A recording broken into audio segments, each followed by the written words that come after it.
Sorry, yeah. Sure. Sorry. Thank you.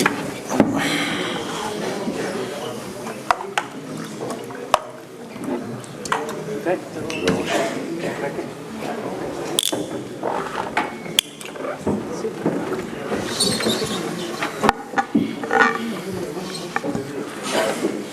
Okay, good evening. There we are. Okay, good evening all. It's late already, so we'll dive straight in. And England's post-match press conference with head coach Steve Borthwick to my right, and to his right, Captain Courtney Lawes. So we'll go straight to the floor for questions. Please raise your hand and wait for the microphone. We'll start there. Thank you. Steve, one man doesn't win a match, but one did tonight. Can you just talk us through your reaction to that performance by George when you needed it most? Yeah, I thought George was magnificent this evening. We could all talk about his kicking, what he did in scoring the points, but the composure and the management he showed throughout. And I think what tonight is another example of the great leadership that's within this England team.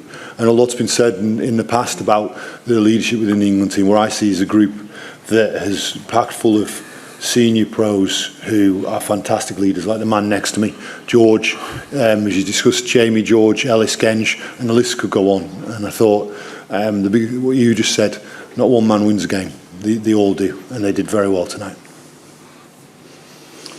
Steve, well done. When Tom went off, very unfortunate, what was very, very interesting was how the defensive system responded with Mauro moving in and leading that blitz. Who was making those decisions, and was that kind of pre-planned? It was absolutely fantastic to watch. Well, I think that question probably got to the man next to me. In terms of the defensive system, I think the thing I'll say is I think the players have trained and prepared well for this game. As I said they would, and I said they did. They've trained well for it. In terms of things on the pitch, that's Courtney was captain. Yeah, I mean, we didn't specifically say Maz. It's just he stepped up and led us off the line. He was in that 30 spot most of the time, and he did a great job. And it just means that it's so much easier for the boys to get up outside. And obviously you got to have the will to do that, and we did today. So you can see what kind of effort we put into that game, and yeah, it's obviously great to finally see reap the rewards of this pre-season. Next question is just the row behind you. Just behind you. Thank you. A question to the captain. How much were the players feeling the pressure from the public given recent results and wanting to maybe win the public back? Yeah, I mean, it's one of them because, you know, it wasn't just the public that was disappointed in our performances, it was us as well. So first and foremost, we wanted to get it right for each other. And we did that today. I think what really won us that game was our effort, our intent, especially in defence. And then set piece came to the party, and we were able to really put some points on the board. Obviously, Fordy had an unbelievable game, and he led us around the park. And when you've got a good set piece and a good 10, you've got a good chance of winning. One for Courtney here. Obviously, the lads have been under a bit of pressure recently, but after that win today, I'd just like to hear how the boys are feeling and what the atmosphere is like in that changing room now. Yeah, it's obviously a great atmosphere. It's tough to win against the Pumas, even with 15 men. So to do it with 14 is obviously a pretty big ask. Some pretty spent players in the changing room, but you know, we're going to have a good time tonight. We've got to celebrate that kind of win. And honestly, we moved. To be honest, we still haven't played exactly as well as we'd have liked. So there's plenty to improve on. Thank you. Steve, you talked during the week about how the team had been written off. Do you feel that performance was vindication for what you've been doing? I talked in the week about how I sensed from the players that they felt they had been written off a little too early. And I think that we've got a quality group of players, and I reiterate that again, and I think you saw that on the pitch today. And I think that blend of experience, because a lot of people have been talking and writing columns about some of the experience, I thought the players showed their experience today on the big occasion. And I certainly felt that these players were ready to perform on the biggest of stages. And like Courtney, who has many times. And what do you think that performance will do for the squad's confidence going for the rest of the tournament? Right now, we're pleased with the win, pleased that we stepped forward in some areas. We have to adapt, and we're going through a disciplinary process now with Tom Curry, so we're going to have to be ready for what comes from that. And then we play Japan next Sunday in Nice. And these players should rest and recover and enjoy this win because they deserve it. From a coach's point of view, we're already moving on to Japan, and then our preparation for the Japan game with the team will start on Monday night. Thank you. Fourth row again. Steve, I assume the drop goals weren't plan A, they were plan B. Almost 25 years after Yanni De Beer, could they become a plan A? Just seeing him kicking the goals, it's been played on this TV just now. We all know that, and I'm sure you've all looked at it, that come World Cup there's a higher incidence of drop goals. It's higher than Tier 1 Test rugby outside of World Cups. I thought George took the opportunities really well today. Steve, Galvin here. I'm just wondering how much of an overall statement this performance means to both you and the coaching team and the players, and how transformative can it be in terms of getting yourself really into this World Cup now? Yeah. I'd say the first thing I'd say, I'm really pleased for the players because they have been putting in an enormous amount of hard work.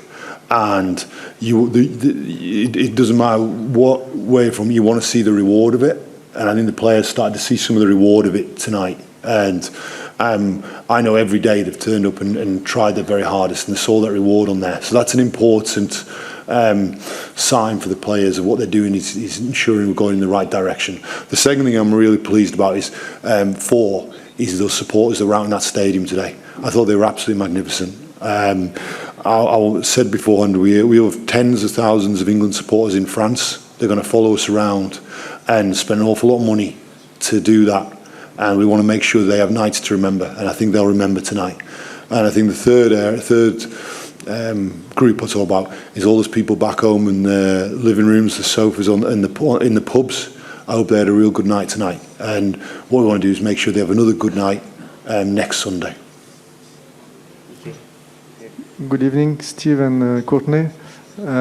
Just want to know, what did you think about the bunker decisions in the beginning of the match? Because it was action quite similar with shock with the head and not the same decision at the end.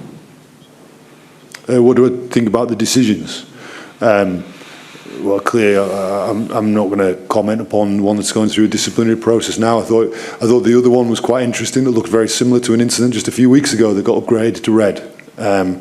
So we'll wait and see what comes. Today's wasn't upgraded. It looked very similar to the other one. Back. Steve, hi.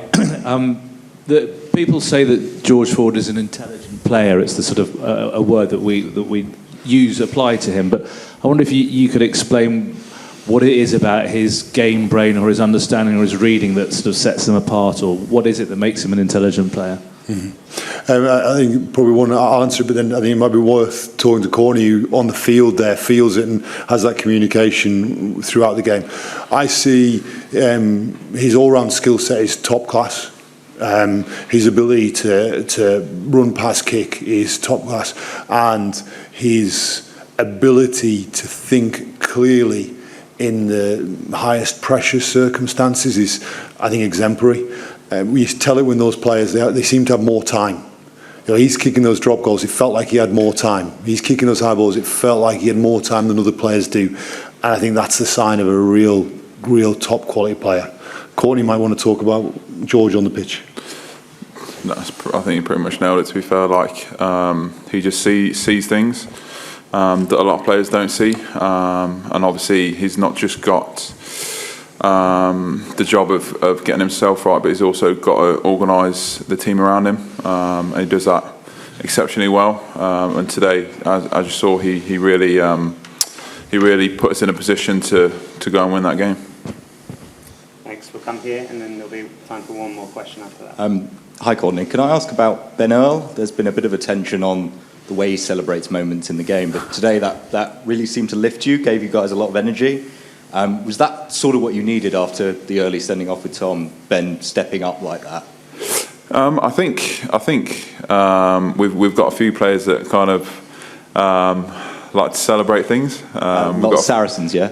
Well, you know, boys celebrate things in different ways, and you know, I like to reserve my energy for other things. But no, it lifts, it lifts us, and I think the things that really kind of get the team going is when boys step up and do the tough jobs really well, like Manu stepping up, hitting hard, running hard, them kind of things. You know, they're things that really lift the team, and then obviously, boys will get energy from that.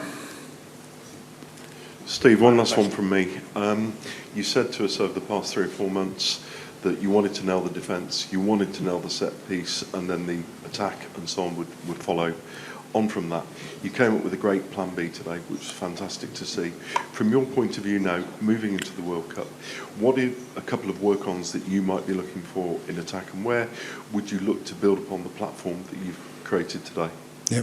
So what it says that we had 14 men for 78 minutes, and they had 14 men for 10 minutes, and until very late in that game, we were well ahead on run meters in terms of finding space. I think you've seen a team that's starting to find space and trying to be able to move the ball to the edges.